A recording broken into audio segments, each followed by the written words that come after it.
Hi, good day. This is Wastewater and Sludge treatment presented by Group 2.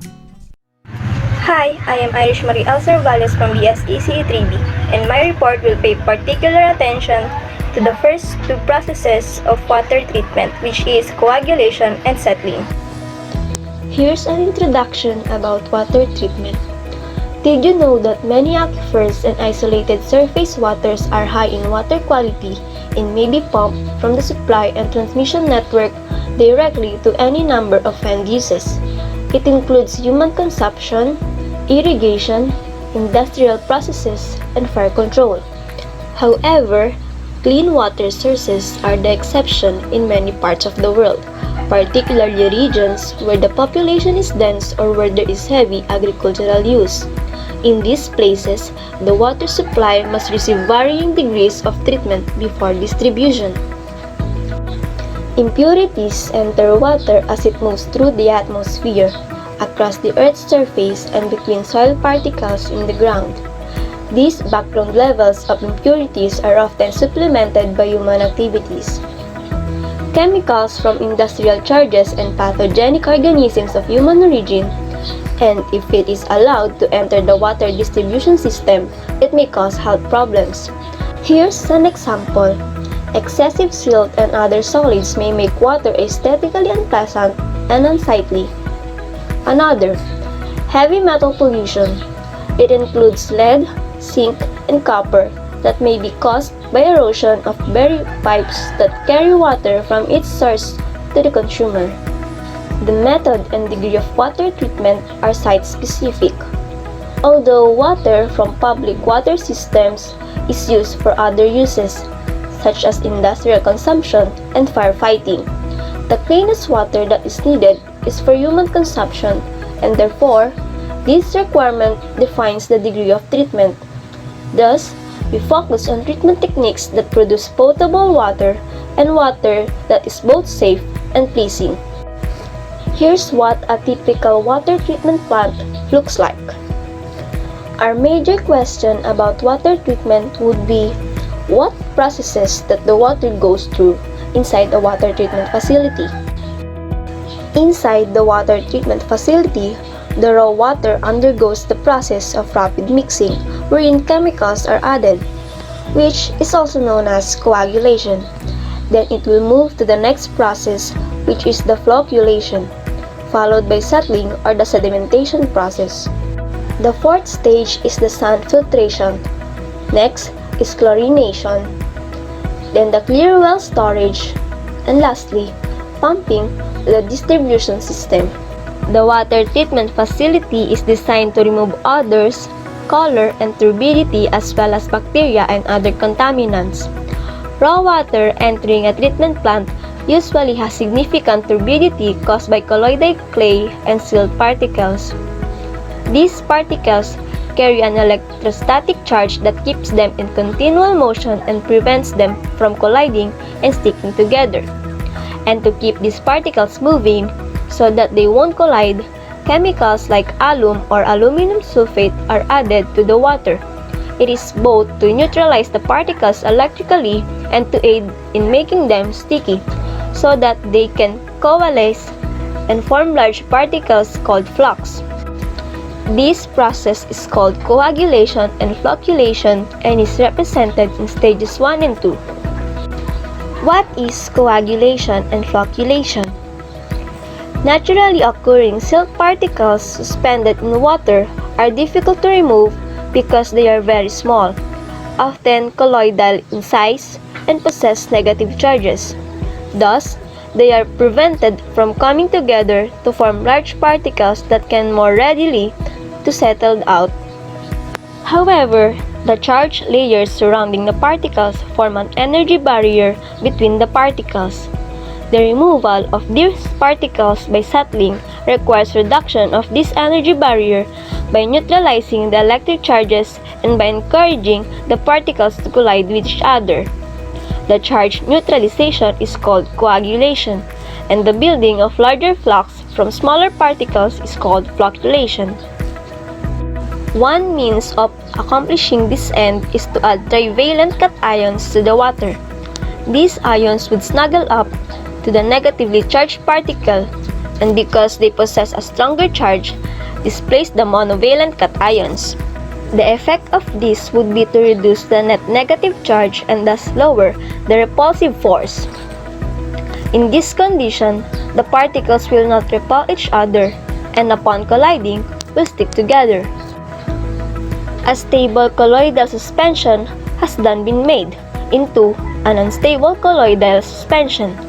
The usual source of trivalent cations in water treatment is alum or the aluminum sulfate. Alum has an additional advantage in that some fraction of the aluminum may form aluminum oxides or hydroxides.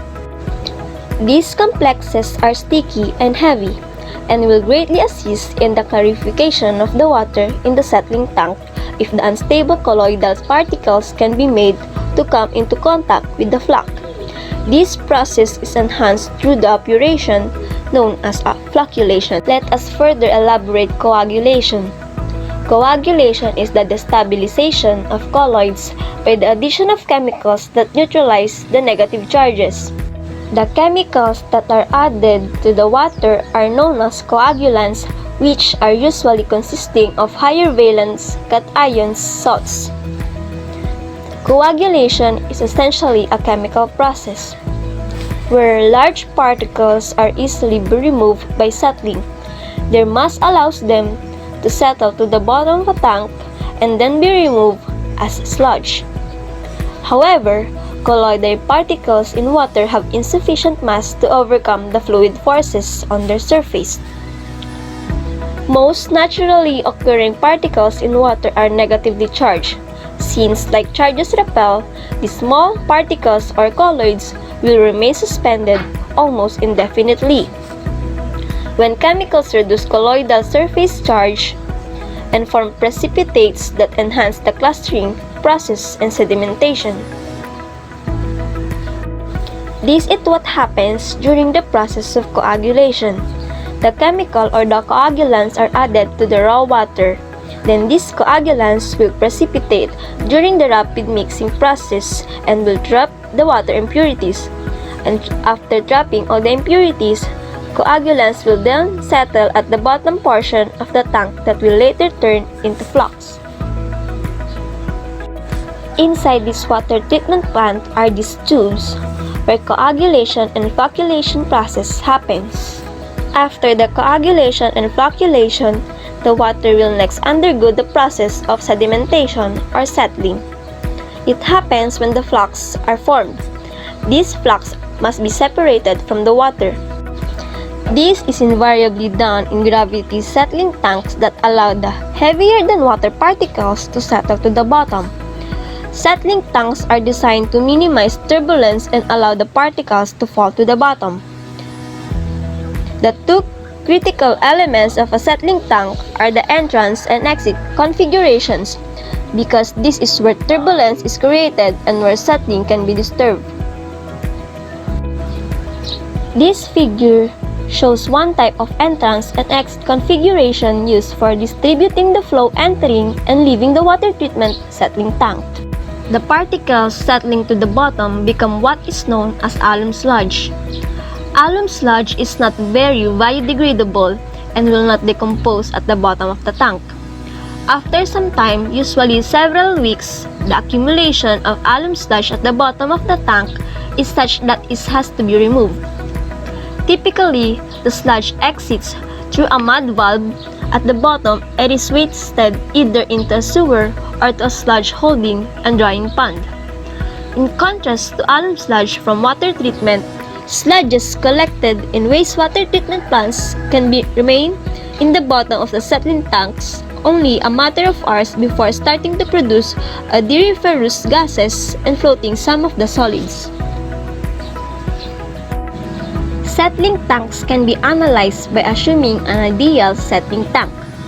In this tank, an imaginary column of water enters at one end, moves through the tank, and exits at the other end. Solid particles within this column settle to the bottom, and all those that reach the bottom before the column reaches the far end of the tank are assumed to be removed or settled out. If a solid particle enters the tank at the top of the column and settles at the velocity of v sub o, it should have settled to the bottom as the imaginary column of the water exits the tank, having moved through the tank at velocity v. Consider now a particle entering the settling tank at the water surface. This particle has a settling velocity of v sub o and a horizontal velocity of v. In other words, the particle just barely removed or it hits the bottom at the last instant. Note that if the same particle enters the settling tank at any other height, such as height h, its trajectory always carries it to the bottom. Particles having this velocity are termed critical particles. In that particles with lower settling velocities are not all removed. The retention time of a settling tank is the amount of time necessary to fill the tank at some given flow rate, or the amount of time an average water particle spends in the tank. Mathematically, the residence time is defined as residence time is equals to V over Q, or the volume divided by the flow rate. Although the water leaving a settling tank is essentially clear, it still may contain some turbidity and may carry pathogenic organisms. Thus, additional polishing is performed with a rapid sand filter. This is an example of a tube or plate settlers, which are high-rate sedimentation equipment developed to increase settling efficiency. A specific example would include lamellar plates. The remaining process in water treatment, such as sand filtration, will be discussed by Alison Rondola. Hi, I am Alison Rondola from EC3B at ipagpapatuloy ko ang report ni Irish. Water treatment. This is the complete cycle of water treatment. The first reporter already discussed the coagulation and settling process. Gawa natin ng summary ang kanyang report. The first process is coagulation. It removes dirt and other particles suspended in water. Alum and other chemicals are added to water to form tiny sticky particles called flake, which attract the dirt particles. The combined weight of the dirt and the alums or flake becomes heavy enough to sink to the bottom during sedimentation. After coagulation, the next process is settling or sedimentation. In this process, the coagulated particles fall by gravity through water in a settling tank and accumulate at the bottom of the tank, clearing the water of much of the solid debris, and clear water moves to filtration. And now I will discuss the filtration and disinfection process until water flows through pipe to our home and business in the community. The third process is filtration. The movement of water into the ground and through soil particles and the cleansing action of the particles upon contaminants in the water. Picture the extremely clear water that bubbles up from underground streams as spring water. Soil particles help filter the groundwater, and this principle is applied to water treatment. As you can see, this is the water from settling process. The water passes through filters, some made of layers of sand and charcoal that help remove smaller particles. In almost all cases, filtration is performed by a rapid sand filter. As the sand filter removes the impurities, the sand grains get dirty and must be cleaned. The process of rapid sand filtration therefore involves two operations: filtration and backwashing. This figure shows a cutaway of a slightly simplified version of the rapid sand filter. Bulbs A and bulbs C are open during filtration. Water from the settling basins enter the filter and seep through the sand and the gravel bed, through a false floor and out into a clear well that stores the finished water. The second operation is backwashing or cleaning process. It is done by reversing the flow of water through the filter. The operator first shuts off the flow of water to the filter, closing bulbs A and C, then opens bulbs D and B, which allow wash water or cleaned water stored in an elevated tank or pump from the clear well to enter below the filter bed. This rush of water forces the sand and gravel bed to expand and jolts individual sand particles into motion, rubbing against their neighbors. The light colloidal material trapped within the filter is released and escapes with the wash water. After 10 to 30 minutes of washing, the wash water is shut off and filtration is resumed. Filter beds might contain filtration media other than sand. For example, crushed coal is often used in combination with sand to produce a dual media filter which can achieve greater removal efficiencies. The fourth process is disinfection. After filtration, the finished water is disinfected, often with chlorine. Disinfection kills the remaining microorganisms in the water, some of which may be pathogenic. As you can see, this is the water from settling process. The water passes through filters, then a small amount of chlorine is added or some other disinfection method is used to kill microorganisms that may be in the water. Chlorine gas from bottles or drums is fed in correct proportion to the water to obtain a desired level of chlorine in the finished water. When chlorine comes in contact with organic matter, including microorganisms, it oxidizes this material. Chlorine may have adverse secondary effects. It is thought to combine with trace amount of organic compounds in the water to produce chlorinated organic compounds that may be carcinogenic or have other adverse health effects. Disinfection by ozonation, the bubbling of ozone through the water, avoids the risk of side effects from chlorination, but ozone disinfection does not leave a residual in the water. A number of municipalities also add fluorine to drinking water because it has been shown to prevent tooth decay in children and young adults. The amount of fluorine added is so small that it does not participate in the disinfection process. After all the process of water treatment, water is placed in a closed tank or reservoir for disinfection to take place. The water then flows through pipe to home and business in the community. From the clear well, the water is pumped to the distribution system, a closed network of pipes, all under pressure. Water treatment is often necessary if surface water supplies and sometimes groundwater supplies are to be available for human use, because the vast majorities of cities use one water distribution system for households, industries, and fire control. Large quantities of water often must be made available to satisfy the highest use, which is usually drinking water. But does it make sense to produce drinkable water and then use it for other purposes such as lawn irrigation? Growing demands for water have prompted serious consideration of dual water supplies, one high-quality supply for drinking and the other personal use and one of lower quality, perhaps reclaimed from wastewater for urban irrigation, firefighting, and similar applications. The growing use of bottled water for drinking is an example of a dual supply. In many parts of the world, the population concentration have stretched the supply of potable water to the limit, and either dual systems will be necessary or people will not be allowed to move to areas that have limited water supply. The availability of potable water often dictates land use and the migration of the populations. Hello, I'm Daniel P. Ducay from EC3A, and my report is about wastewater treatment and wastewater characteristics. Wastewater treatment. Let's discuss first what is wastewater. Wastewater is used water. It includes some substances such as human waste, food scraps, oils, soaps, and chemicals. In homes, this includes water from sinks, showers, bathtubs, toilets, washing machines, and dishwashers. Businesses and industries also contribute their share of used water that must be clean. Wastewater also includes storm runoff. Although some people assume that the rain that runs down from the street during a storm is very clean, it isn't. Harmful substances that wash up roads, parking lots, and rooftops can harm our rivers and lakes. Why treat wastewater? It's a matter of caring for our environment and for our own health. There are a lot of good reasons why keeping our water clean is an important priority. First is fisheries. Clean water is critical to plants and animals that live in water. This is important to the fishing industry, sport fishing enthusiasts, and future generations.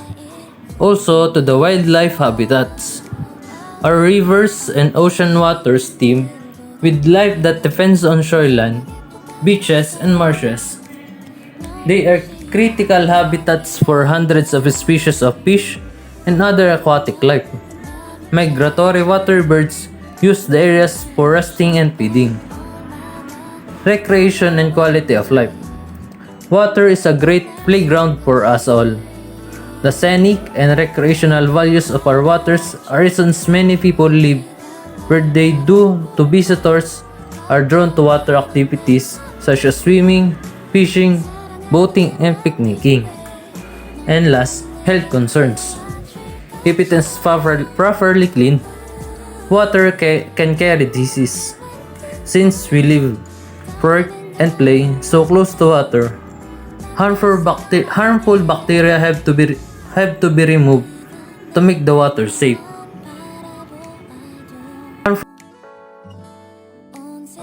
Wastewater treatment.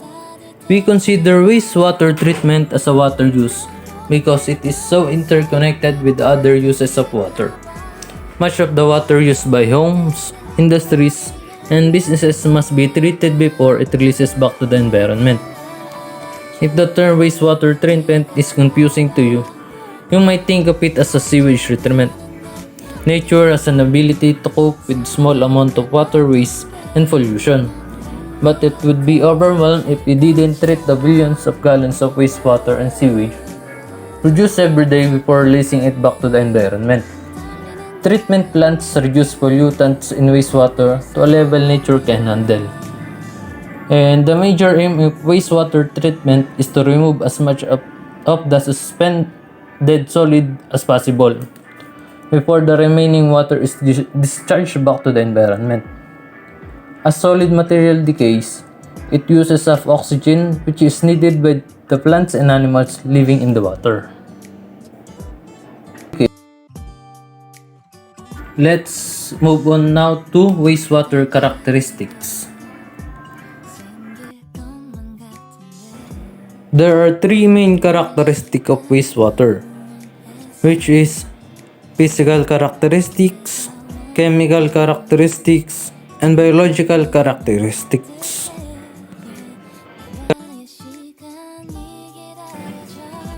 Physical characteristics.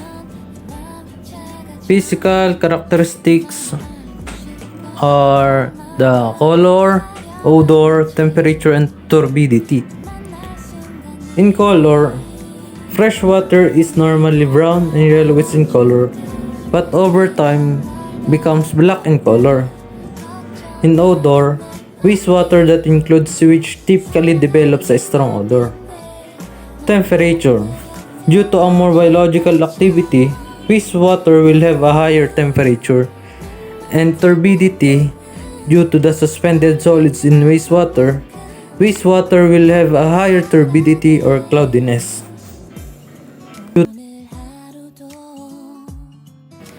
Chemical characteristics. Chemical characteristics is due to chemical impurities. Wastewater contains different chemicals in various forms, which is chemical oxygen demand (COD). It is a measure of organic materials in wastewater in terms of oxygen required to oxidize the organic materials. Total organic carbon (TOC). Measure of carbon within the organic materials. Nitrogen. Organic nitrogen is the amount of nitrogen present in organic compounds. Phosphorus. Organic and inorganic phosphorus that the wastewater has. And chlorides and sulfates.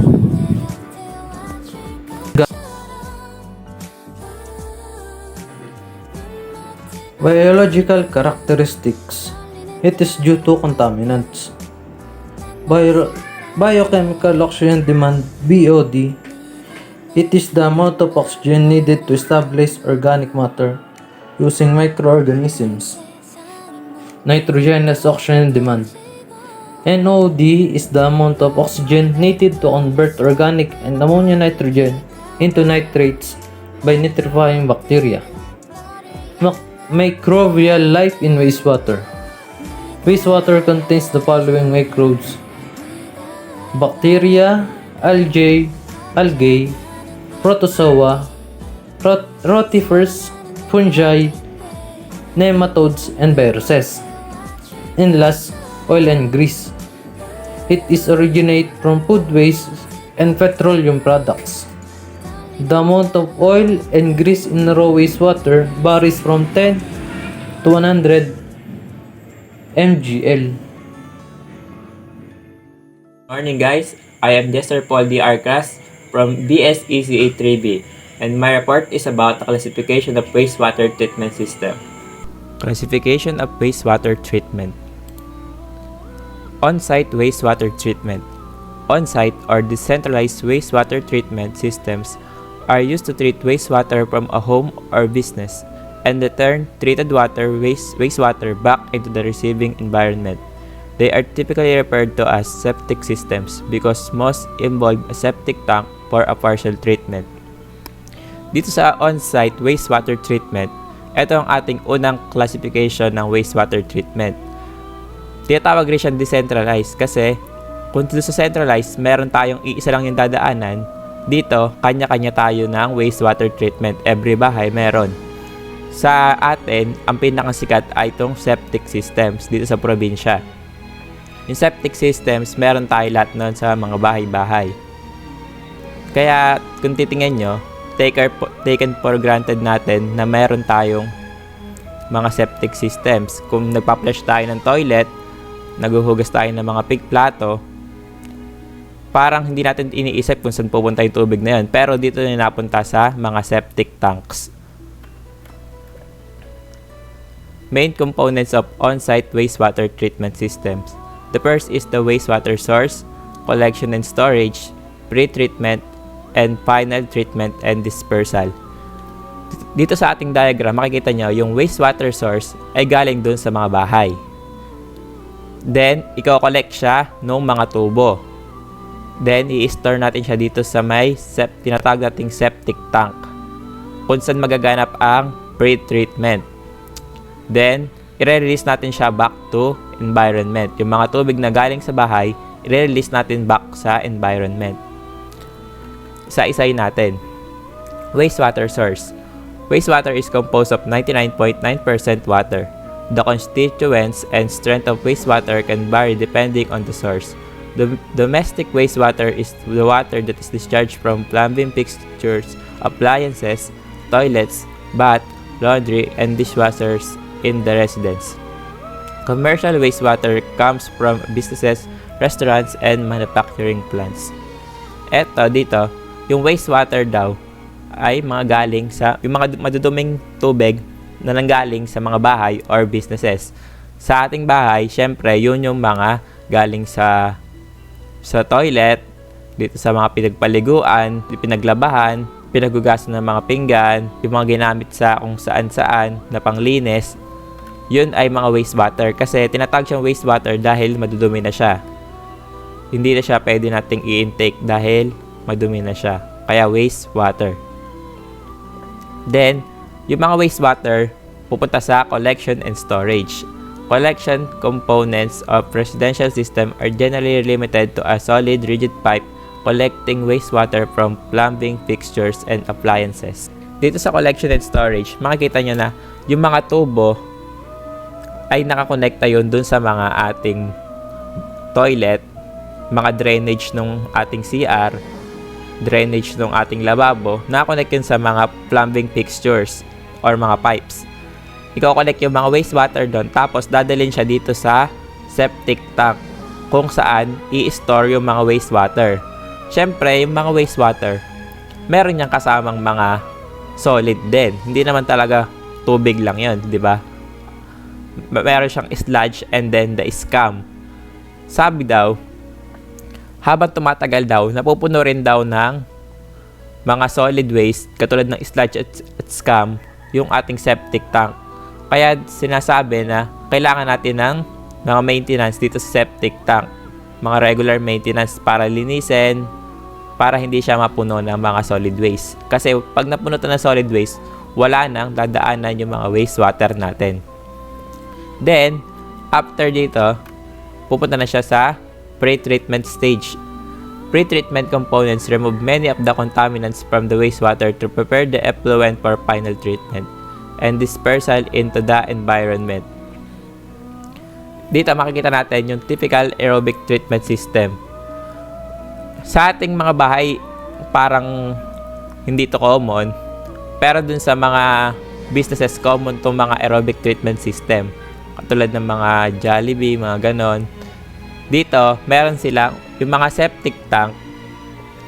Meron ditong tinatawag na aeration chamber. Aeration, ibig sabihin, merong oxygen, di ba?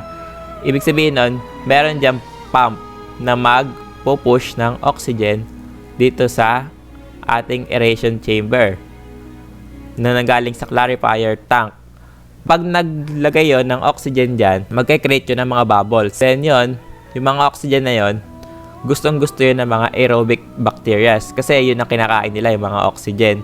So, habang kinakain ng mga aerobic bacteria yung mga oxygen, mapapasama na rin yung ibang organic waste dun sa ating septic tank. So, matitreat siya ng bahagya.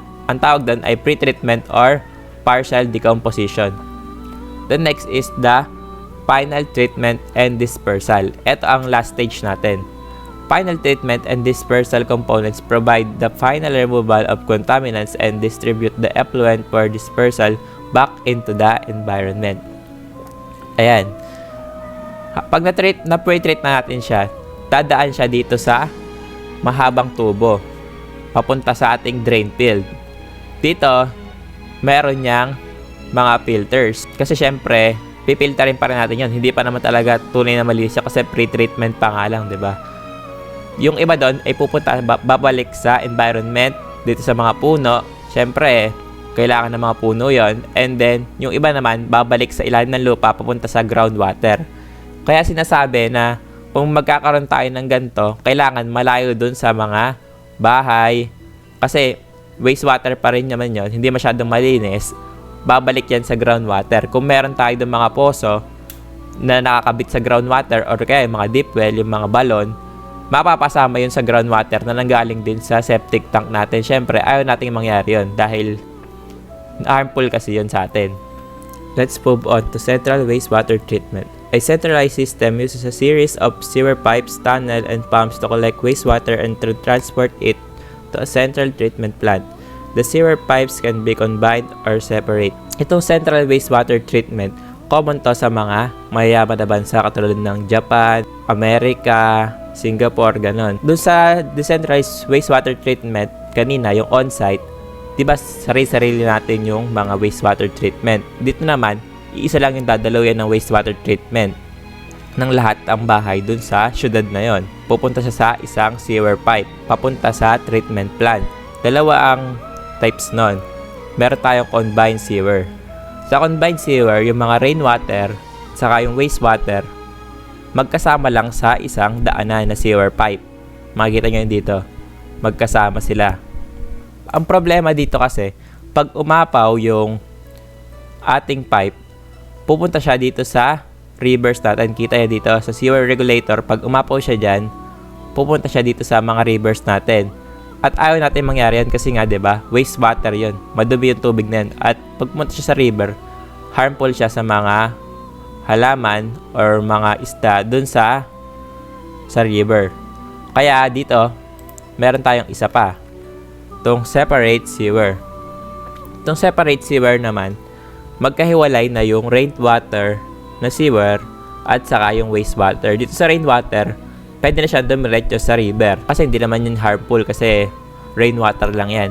Pero yung mga wastewater, diretso yan lahat sa treatment plant. Wala yan pupunta sa rivers.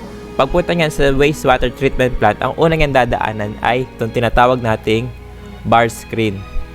A bar screen is a mechanical filter used to remove large objects such as rugs and plastics from wastewater.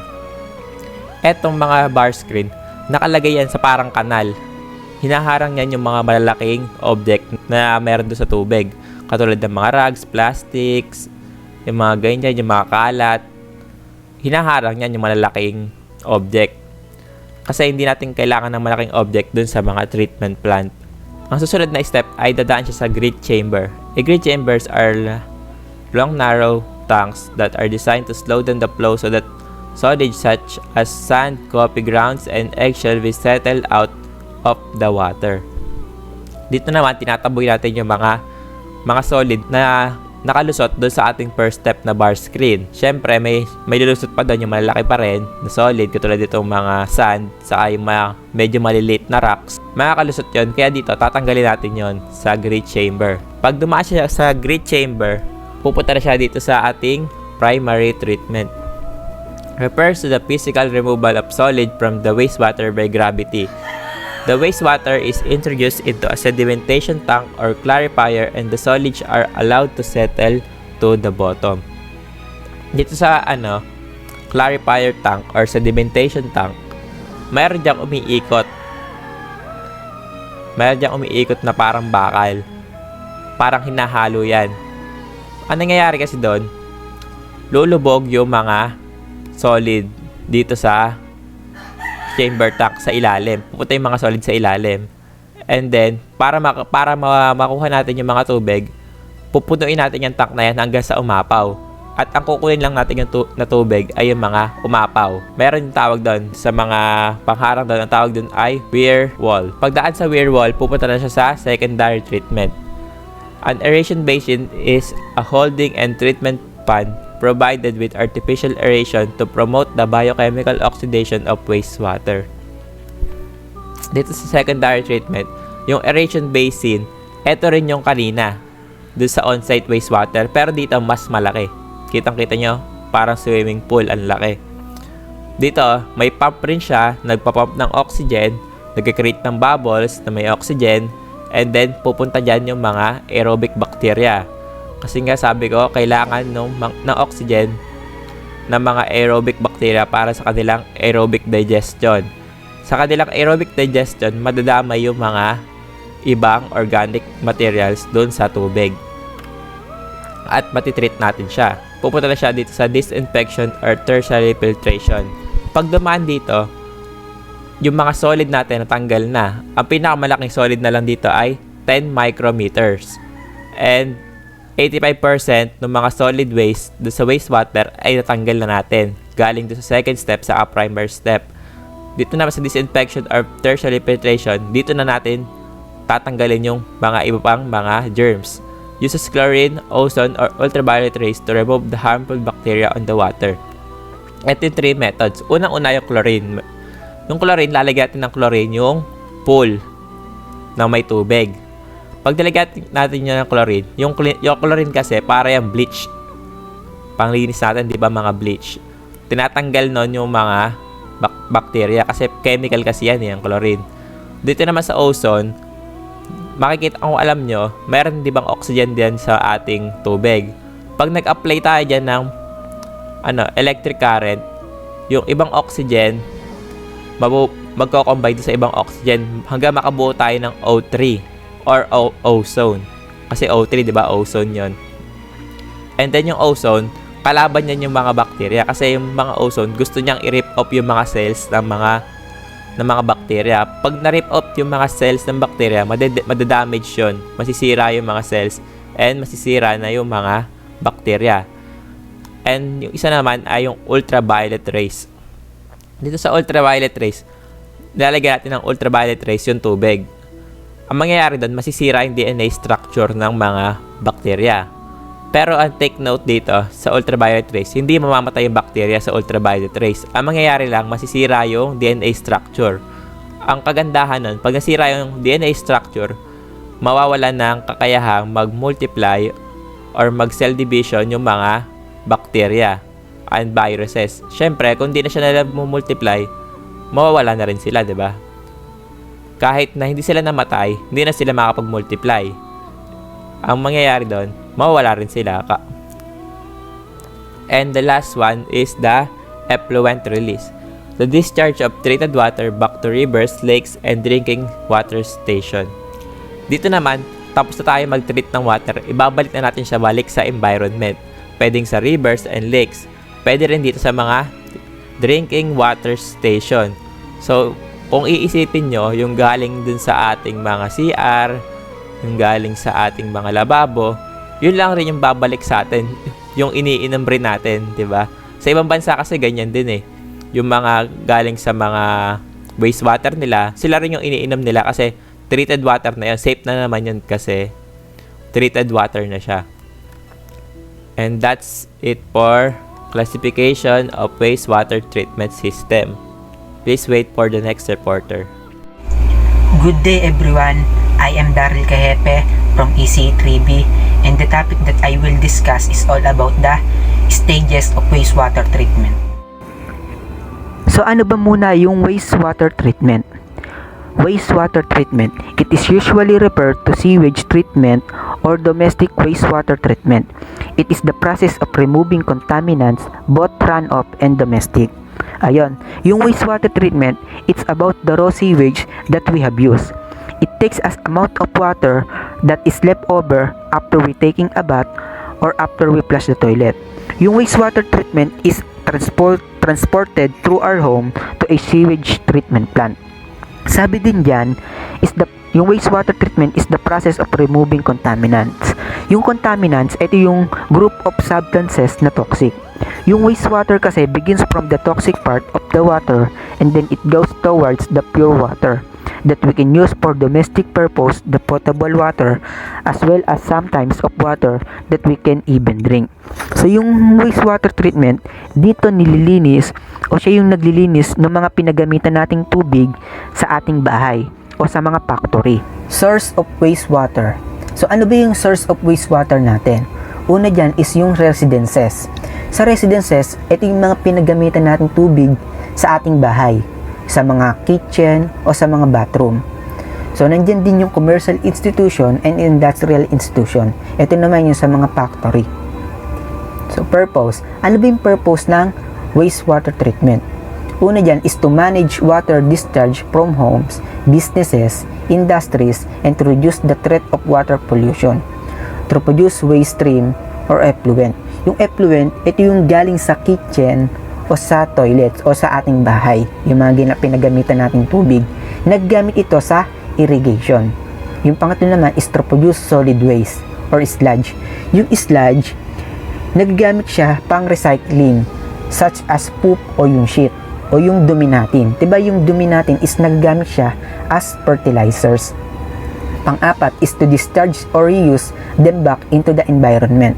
Yung purpose talaga nitong wastewater treatment is to remove the dangerous materials. So ayun yung purpose ng wastewater treatment. How can it be treated?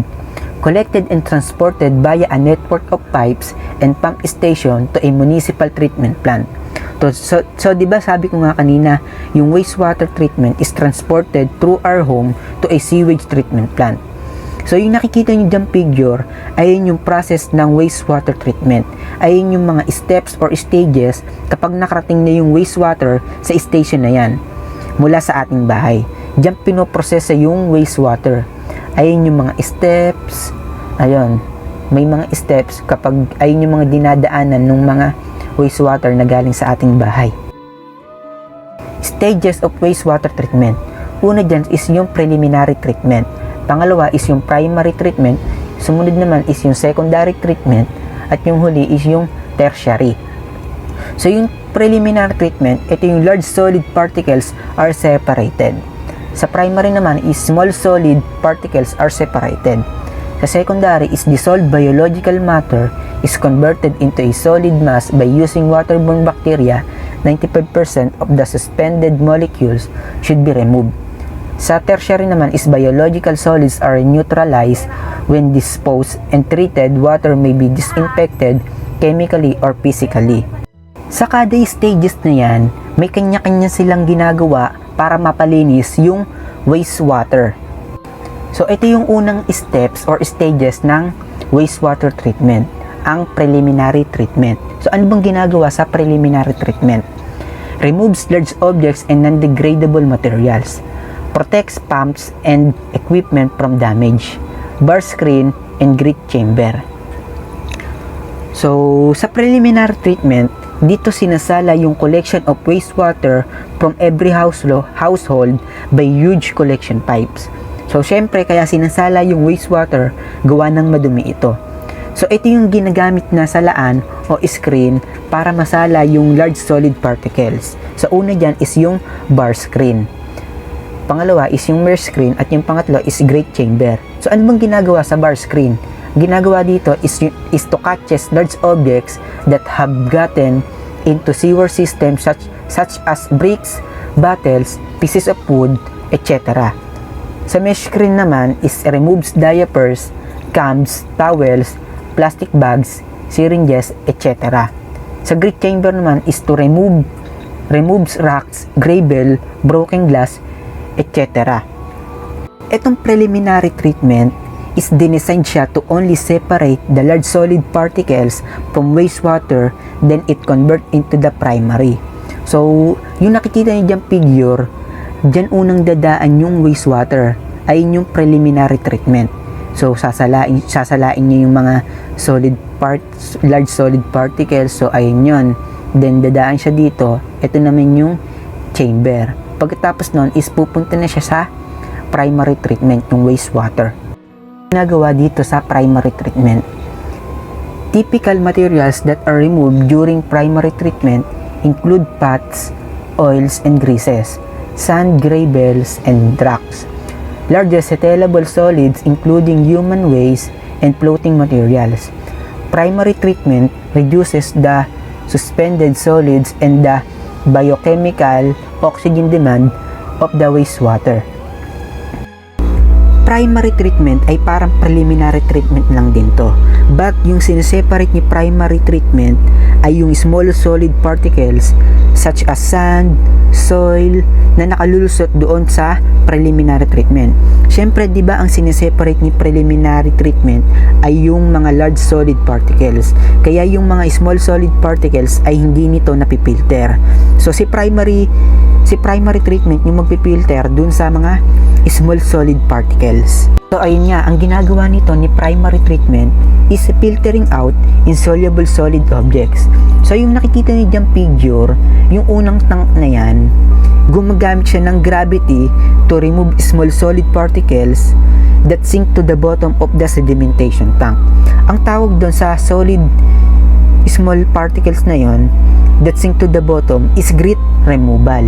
Then after ng grit removal na yon, yung wastewater is dadaan dito sa pangalawang tank na to. Ang ginagawa nitong pangalawang tank na to is removing floating objects from the surface. Etong tank na to is utilizing primary clarifier. Yung primary clarifier is the first or the speed of the water. Yung velocity ng water dito sa tank na to is slowed down almost zero. Dito sa primary clarifier, there is a scum removal. Yung scum na yon is floating materials to the upper layer of the primary clarifier.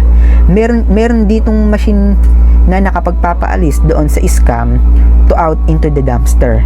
Yung mga small particles na yon, they can be taken up as a sludge. So ayun yung ginagawa ng primary treatment, removing the small particles. After ng primary treatment, pupunta na siya dito sa secondary treatment.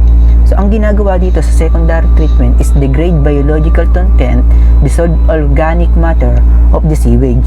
Example, human waste, food waste, soaps, detergent. So ang isa pang ginagawa dito sa secondary treatment is added bacteria and protozoa into sewage. Sa secondary treatment, we mostly have liquid wastewater. They don't carry large or small particles. Those are already removed by preliminary and primary treatment. Diba after ng preliminary at ng primary, lahat ng separation of solids and liquid are done. Kaya sa secondary treatment, mostly have liquid wastewater. For secondary treatment, we use biological agents like bacteria and fungi, as well as producer to utilize all the organic compound so that we reduce of all organic compounds in the wastewater and make the water more purified. Different approaches of secondary treatment. Una is fixed film system. Pangalawa is suspended film system. Sa fixed film system, grow microorganism on substrate such as rocks, sand, or plastic. Wastewater is spread over the substrate. Example, treating filters, rotating biological conductors. Sa suspended film system naman is stir and suspend microorganism in wastewater settled out as a sludge pumped back into the incoming wastewater. Example, activated sludge, extended aeration. Organic components to grow themselves, in turn they reducing the amount of organic compounds in the wastewater.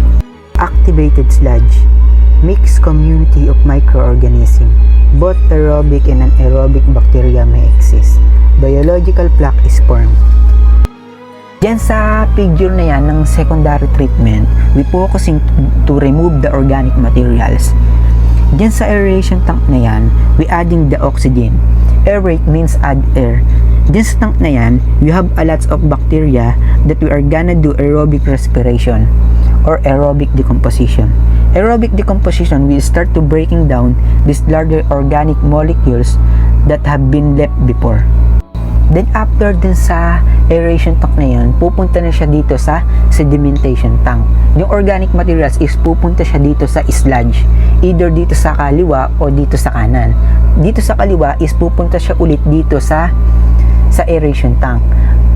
Nagtumutulong tong sludge na to sa pagdadagdag ng bacteria dito sa aeration tank na ito. Pag dito siya sa kaliwa pumunta. Pag dito sa kanan is magiging fertilizer siya.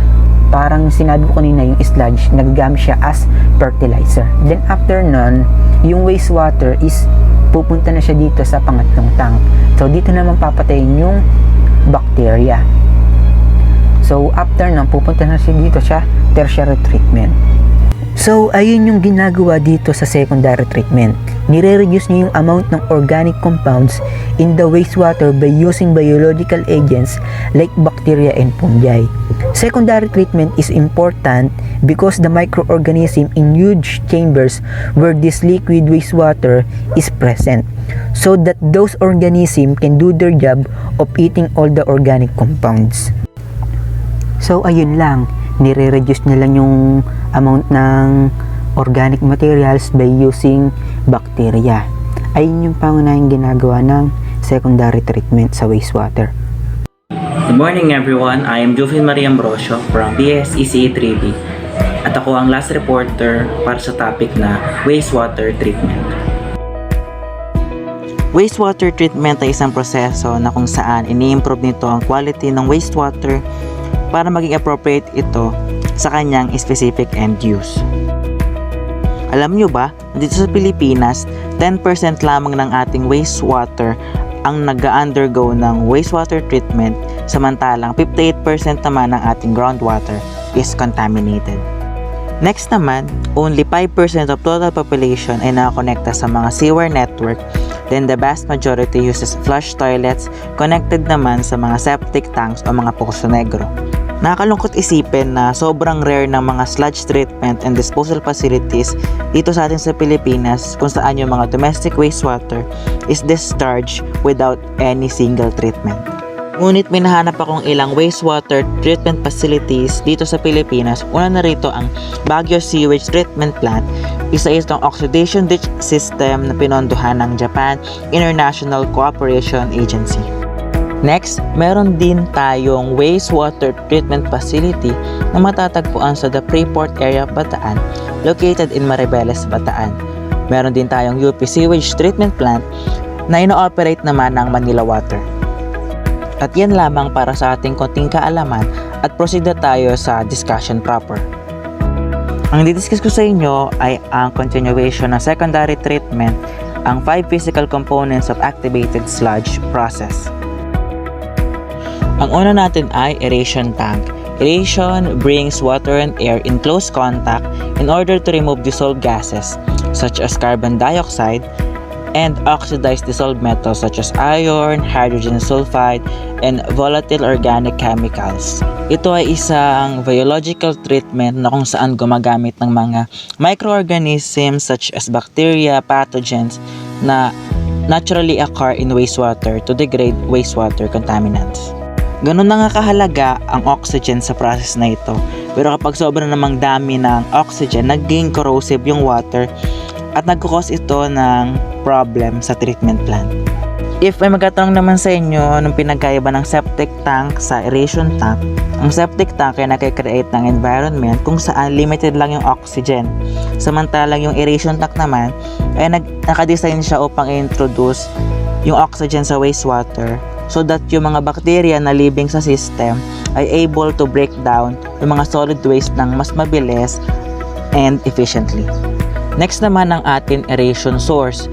Ito naman, it ensures that adequate oxygen is fed into tank provided pure oxygen. Yun na nga, sinisigurado nito na meron tayong sufficient oxygen kaya meron tayong mga malaking tangke doon para mag-supply sa ating aeration tank. Next natin ang secondary clarifiers. Activated sludge solids separate from the surrounding wastewater. Ito naman yung tagasala ng mga solid particles na kasama dun sa wastewater. Next is activated sludge. Activated sludge outflow line pump activated sludge back to the aeration tank. Pinapump back yung activated sludge upang mag-undergo ulit ng aeration process. Next is effluent outflow line. Ito naman, dine-discharge yung mga effluent papunta sa bay or sa mga tertiary treatment plant. Ngunit ano ba yung tinatawag nating effluent? Effluent comes from the Latin verb efflure, meaning to flow out. Effluent is an outflowing of water to a natural bodies of water na nagmumula sa mga wastewater treatment plant, mga sewer pipe, or industrial outflow. Ang panglima natin is lagoon systems. Hold the wastewater for several months.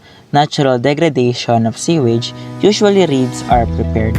Dahil nga sobrang costly mag-operate ng wastewater facilities, ginagamit nila ito upang mabawasan yung mga expenses nila. Ano ba yung role of microorganisms? A consortium of anaerobic microorganisms work together for degradation of sludge or sewage or mga organic matter. So, it helps us para matunaw yung mga organic matter dun sa wastewater. And meron tayong two types of microorganisms. First is acid-forming bacteria, also known as acidogens or non-metagenic bacteria. They bring out the hydrolysis of micromolecules, example are carbohydrates, to simple substrate o yung mga monosaccharides, and the latter to acids. Example nito yung Clostridium sp, Lactobacillus sp, and E. coli. Second type is metagenic bacteria.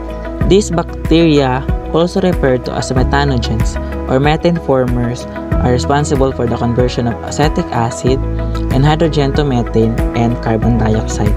The most important methanogens belong to the genera Methylbacterium, Methanobacillus, and Methanococcus.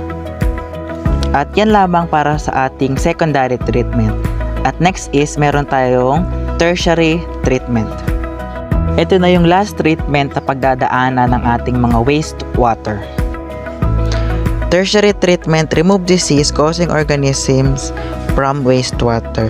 Kasi after nito, pwede siya maging drinking water or ma-release sa mga bodies of water. Kaya ini-ensure na malinis yung wastewater. Meron tayong 4 major processes under tertiary treatment. First is solid removals, kung saan finifilter yung mga solid particles na meron dun sa tubig. Second is biological nitrogen removal, biological phosphorus removal, and fourth is disinfection, na later ay papaliwanag ko sa inyo yung process. And under disinfection, meron tayong 3 different process. First is chlorination, second is UV light radiation, and third is ozonation. Ito na yung mga major processes under tertiary treatment. Biological nitrogen removal. From nitrification, yung ammonia mag-undergo ng nitrosomonas, magiging nitrite. Yung nitrite mag-undergo ng nitrobacter, magiging nitrate. Then, yung denitrification. Yung arrow mag-tells about yung microbial process. Yung nitrate magiging nitrite, then magiging nitric oxide, magiging nitrous oxide, then back to nitrogen gas. Next is biological phosphorus removal. The phosphorus-enriched supernatant that comes out, the phosphorus stripper, is treated with lime to precipitate the phosphorus. The resultant liquid supernatant o mga residue can be returned to the aeration tank for further treatment. Last is disinfection. Una na rito ang chlorination, kung saan ito ang pinaka-common, kung saan from the word itself mag-a-apply ng chlorine. Advantage ito ay low cost and effective. Ang disadvantage naman is chlorine residue could be harmful to environment. The second one is UV light radiation, damage the genetic structure bacteria, viruses, and other pathogens. Its advantage, no chemicals are used, water tastes more natural. Dahil wala ngang chemicals na dinagdag, di katulad ng sa chlorine, mas natural yung taste ng tubig. Disadvantage naman, masyadong high maintenance or masyadong costly yung mga UV lamp. And ang last natin is ozonation or tinatawag din nating ozonization. Oxidize most pathogenic microorganisms. Its advantages, safer than chlorination, pure disinfection byproduct. And disadvantage naman ito ay masyado siyang mahal or costly. So ito na yung last process ng wastewater treatment. And after nun, pwede na silang pakawalan kung saan man yung last destination nila. At yan ang pinagdadaan ng proseso ng mga wastewater sa mga urban area. Dito, makita nyo yung ibang wastewater treatment sa dairy industries, distillery industries, and tannery industries. If ever na gusto nyo ng whole process ng wastewater treatment, kung gusto nyo lang naman, ito yung summary niya. Yun lamang, and I hope na may natutunan kayo mula sa akin. Hello everyone, my name is Derek Yumang and I am your reporter for today. I will be reporting sludge treatment, sources, and its characteristics. Sludge treatment, sources and characteristics. Sludge or biosolids is a semi-solid residual material that is produced as a byproduct of wastewater treatment process. Materials are either organic or inorganic. These are examples of a wet sludge and a dry sludge. Sources. These are the three main sources of sludge. First is primary sludge. It's a result of the capture of suspended solids and organics in the primary treatment process through gravitational sedimentation, typically by a primary clarifier. Secondary sludge is a result of secondary treatment process which uses microorganisms to consume the organic matter in the wastewater. The microorganisms feed on biodegradable material in the wastewater in the aeration tank, then flow into a secondary clarifier where the biomass settles out and removed as secondary sludge. Tertiary sludge is produced through further wastewater treatment steps by adding a percolation agent. Characteristics. Characteristics of sludge and the quantity of sludge produced depend on the character of the raw sewage and the treatment process employed. First is primary sludge. Sludge from primary settling tanks is usually gray-colored, slimy or sticky slurry of settleable solids, accounting for about 50 to 60% of the applied suspended solids and tank skimmings. This sludge has an extremely offensive odor and does not drain easily. Typical solids concentration in this sludge is about 6 to 8%, and the portion of volatile solids varies from 60 to 80%. Primary sludge consists to a high portion of organic materials as feces, vegetables, fruits, textiles, paper, etc. Chemical precipitation sludge. Sludge from chemical precipitation tanks is usually dark in color, though its surface may be red if it contains much iron. Its odor may be objectable, but not as bad as odor from sludge obtained from primary settling tanks. While it is somewhat slimy, the hydrate of iron or aluminum in it makes it gelatinous. If it is left in the tank, it undergoes decomposition, like the sludge from primary settling tanks, but at a slower rate. It gives off gas in substantial quantities and its density is increased by standing. Trickling filter sludge. Trickling filter sludge, also called humus, is brownish, peculiant, and relatively inoffensive when fresh. It generally undergoes decomposition more slowly than other undigested sludges. However, during unloading period of filters that are operated at low rates, humus contains worms and its odor becomes quite offensive. Raw sludge. Raw sludge is an untreated, unstabilized sludge which can be taken from wastewater treatment plants. It tends to acidify digestion and produces odor. Raw sludge has a water content of 93% to 99%. Digested sludge. Digested sludge occurs during the anaerobic digestion process. It has a black color and smells earthly. As a function of the stabilization degree, anaerobic sludge exhibits an organic portion of the solid from 45 to 60%. Activated sludge. The activated sludge generally has a brown percolate appearance. If the color is dark, the sludge may be approaching a septic condition. If the color is lighter than usual, there may have been under aeration with a tendency for the solid to settle slowly. Activated sludge consists normally in the form of flakes, which besides leaving and dead biomass contains absorbed, stored, as well as organic and mineral parts. Quantity of sludge. The quantity of sludge varies depending on the degree of removal of suspended solids in primary and secondary settling tanks, moisture content, and specific gravity of the sludge. The quantity of sludge produced from a primary settling tanks and chemical precipitation sludge may be about 20 cubic meters per million liters of sewage flow. The quantity of activated sludge produced may be between 35 to 50 cubic meter per million liters of sewage treated. The trickling filter sludge produced is lesser in quantity, being 5 cubic meter per million liters of sewage treated. Water is the main component of sludge. Its amount depends on the sludge source, whether it is primary, secondary, or tertiary, and the way of stabilization, whether it's aerobic or anaerobic. The second main component is the dry substance, which is made up of organic and inorganic substances.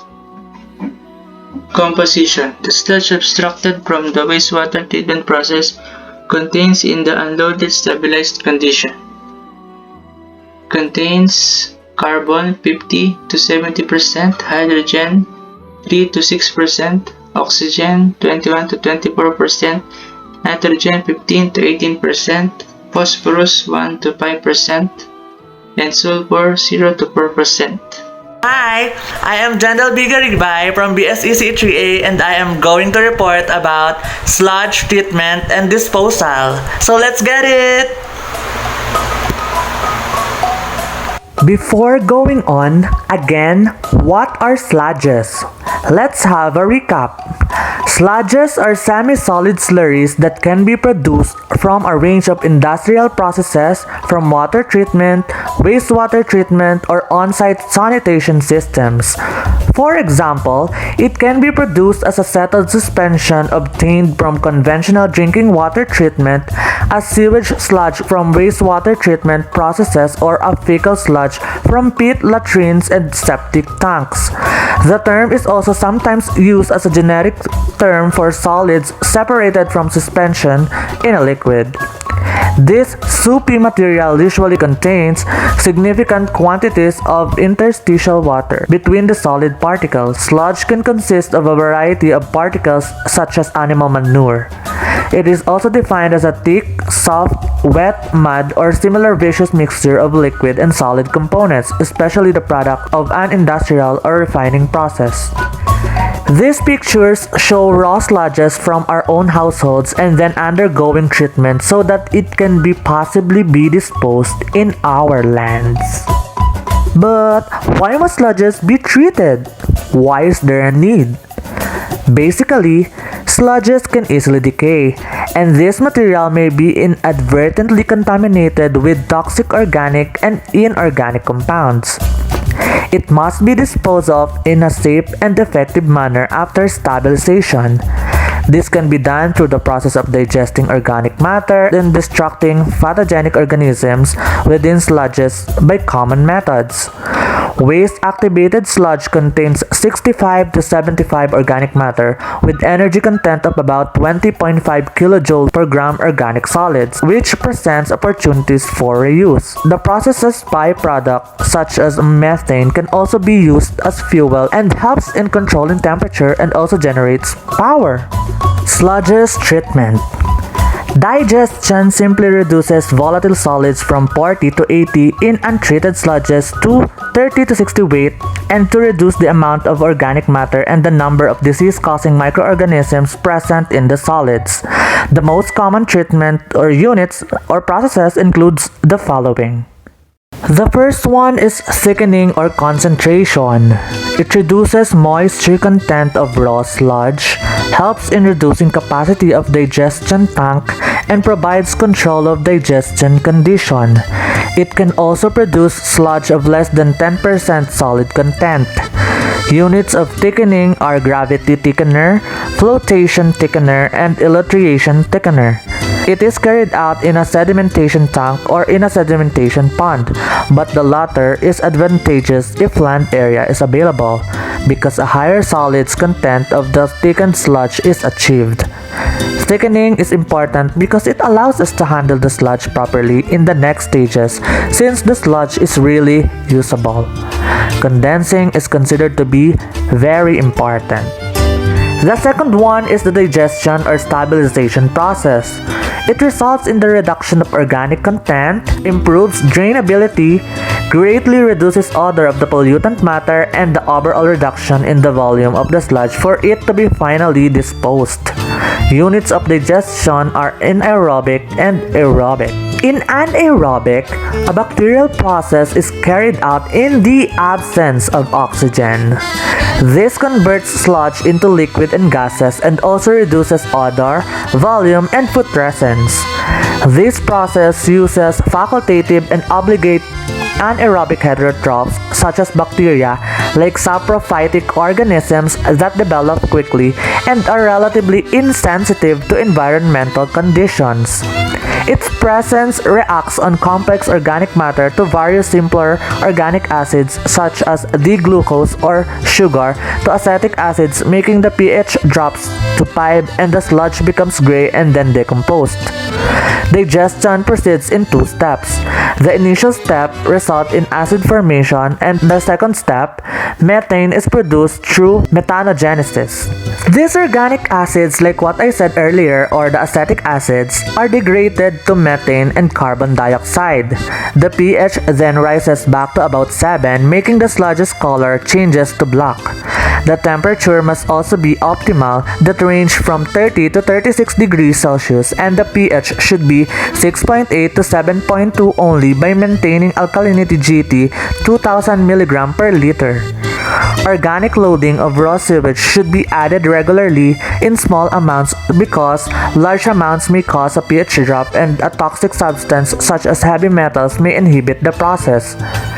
The presence of any dissolved oxygen will stop the process.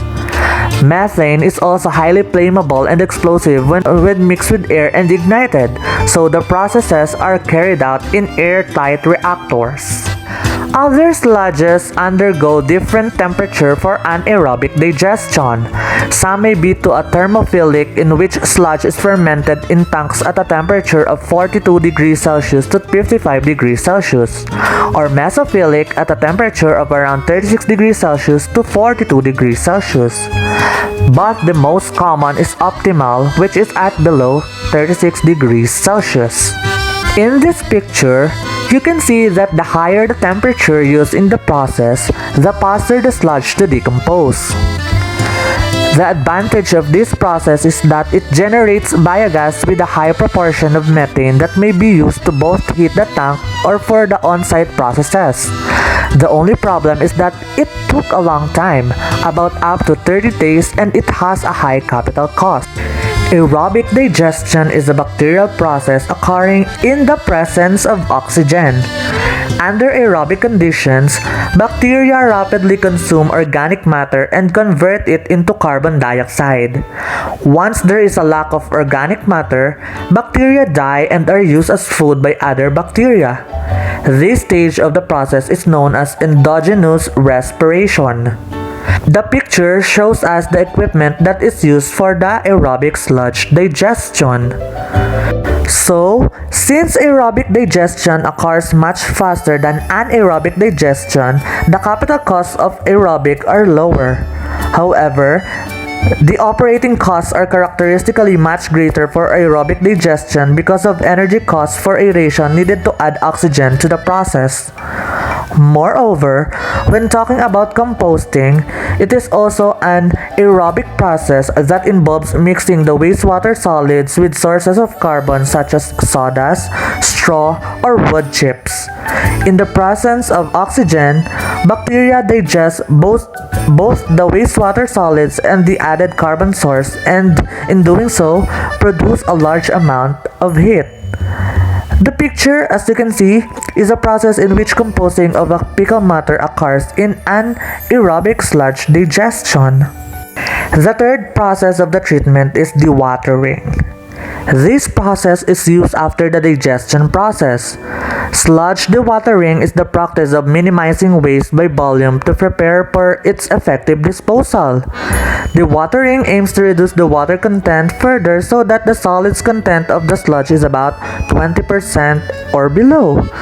Sludge originates during the process of treating wastewater before the water can be released back to the environment. Long presenting a challenge for the water treatment industry, sludge is the byproduct extracted from the process of industrial or municipal wastewater treatment. Dewatering the sludge with a dewatering filter press significantly reduces its weight and its volume before disposal. In fact, filter presses produce excellent cake dryness and, in many cases, superior cake dryness as compared to other filtration equipment. Then, the sludge can be handled like a solid. Units of dewatering are drying beds, centrifugation, and, as what I said, filter press. Drying beds are generally used for dewatering of all well-digested sludges. Attempts to air dry raw sludge usually result in other problems. Sludge drying bed consists of perforated or open joint drainage pipe laid within a gravel base. Next, by centrifugation, a sludge dewatering centrifuge uses a fast rotation of a cylindrical bowl to separate wastewater liquid from solids. The wastewater centrifuge dewatering process removes more water than other methods and leaves solid material that is known as cake. Dewatering means less tank space is needed to store waste products. Filter presses are used mainly in chemical, physical, or biological systems to separate the solid contents from water in order to recover the water and reduce the volume of waste to dispose of. In fact, filter presses produce easily disposable dry blocks of sludge. An industrial wastewater filter press has a pump that injects the sludge into the filter press via the feeding head. Filtration is guaranteed by a pack of polypropylene plates coupled with filtering cloths. The chambers created between the plates are filled with sludge. The cloth and high pressure dehydrate the sludge, trapping it between the plates and filtering the water.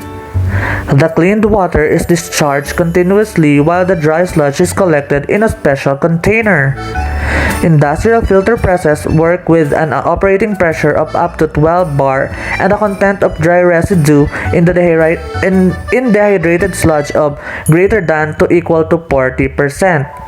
Industrial filter presses can have manual opening and closing of the filter pack or can be fully automatic, with automatic opening and closing and shaking of the plates so that the sludge blocks inside the container fall and are disposed of. Now we have the sludge disposal. Disposal of sludge is governed by strict regulations. Most companies, municipalities, and institutions have sustainability objectives that are in the line with regulatory guidelines and their own organizational and environmental requirements. Once the sludge has been effectively dewatered, it can finally be disposed. Methods of disposal are partial and ultimate. In partial disposal, incineration or the sludge is being burnt in an incinerator. Its ashes can be buried underground in a sanitary landfill or can be used as a fertilizer, depending on its chemical composition. The ultimate disposal, where biosolids can be disposed in croplands or in oceans, is also possible. Biosolids can act alone as fertilizers or can be mixed with some fertilizers, making the land a much more fertile. This is the present reuse of composted sludge as a soil conditioner that returns carbon, nitrogen, phosphorus, and elements essential for plant growth back to the soil. In here, fewer chemical fertilizers are required. The potential of leaching of the nutrients to ground or surface water by rainfall runoff is much reduced. However, pathogens and heavy metals can limit the reuse of sludge. This can be done in a composting and or vermiculture and in brick manufacture, lightweight aggregates, or oil from sludge technology. But for some sludges that are processed but not reusable, final disposal of sludge is only again by landfilling or incineration, where lining of the landfill with clay or plastic liner may be required, and combustion flue gases usually need treatment to meet air pollution control standards. To conclude, the common misconceptions about this is that sludge treatment and disposal is an unimportant additional operation that increases the total cost of solid waste and wastewater treatment. But in reality, it is really important because it represents stabilized sludge and biochemical oxygen demand loads, has an impact to biological processes, and the output considers to be hygienic and environmentally useful. That's all. Thank you very much. 마음 다해 사랑하는 일 어떻게 어떤 사람이 할 수 있나요? 나는 정말